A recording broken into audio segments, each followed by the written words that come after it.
क्रोध द्वारा मनुष्य की स्वयं की क्षति होती है, चाहे कोई भी करके देख लो।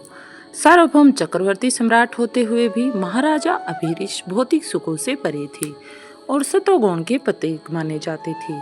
एक दिन वे एकादशी के व्रत का प्रायण करने को थे कि महर्षि दुर्वास अपने शिष्यों के साथ वहां पहुंच गए।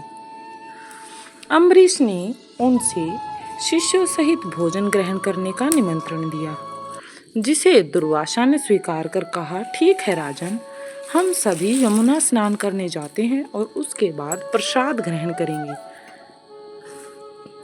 महर्षि को लौटने में थोड़ा सा विलंब हो गया और अम्बरीश के व्रत पारण की घड़ी आ पहुंची।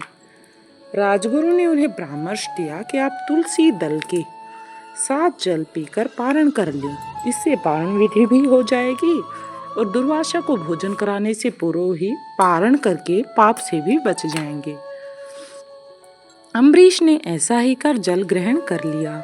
दुर्वासा ऋषि लौटे तो उन्होंने योग बल से राजन का पारण जान लिया और इसे अपना अपमान समझकर महर्षि ने क्रोधित होकर अपनी एक जटा नोची और अम्बरीश पर फेंक दी। वह कर्त्या नामक राक्षसी बनकर राजन पर दौड़ी। भगवान विष्णु का सुदर्शन चक्र, जो राजा अम्बरीश की सुरक्षा के लिए वहां तैनात रहता था, दुर्वासा को मारने उनके पीछे दौड़ा। दुर्वासा ने इंद्र, ब्रह्मा और शिव की स्तुति कर उनकी शरण लेनी चाहिए, लेकिन सभी ने असमर्थता जताई। लाचार होकर वे शेष साई विष्णु की शरण में ही गए, जिनका सुदर्शन चक्र अभी भी मुनि का पीछा कर रहा था। भगवान विष्णु ने भी यह कहकर व्यवस्था जताई कि मैं तो स्वयं भक्तों के वश में हूँ, तुम्हें भक्त अम्बरीश की ही शरण में जाना चाहिए, जिसे निर्दोष होते हुए भी तुमने क्रोधावश प्रताड़ित किया है। हार कर क्रोधी दुर्वासा को राजा अम्बरीश की शरण में ही वापस जाना पड़ा।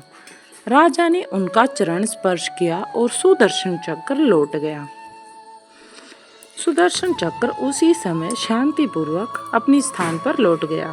तात्पर्य यह है कि क्रोध एक ऐसा तमोगुण है जिसका धारण करता दूसरों के सम्मान का अधिकारी नहीं रह जाता, यहाँ तक कि भगवान भी उसे अपनी शरण नहीं देते। गीता भी कहती है इस बारे में कि जो व्यक्ति क्रोध करता है, क्रोध को अपना लेता है, क्रोध से ही मोह उत्पन्न होता है और मोह से स्मरण शक्ति का विभ्रम हो जाता है। जब स्मरण शक्ति भ्रमित हो जाती है तो बुद्धि का नाश होने पर मनुष्य अपनी स्थिति से गिर जाता है और अपने स्थान को छोड़कर अन्य शत्रुओं की बेइज्जती करता है। धन्यवाद।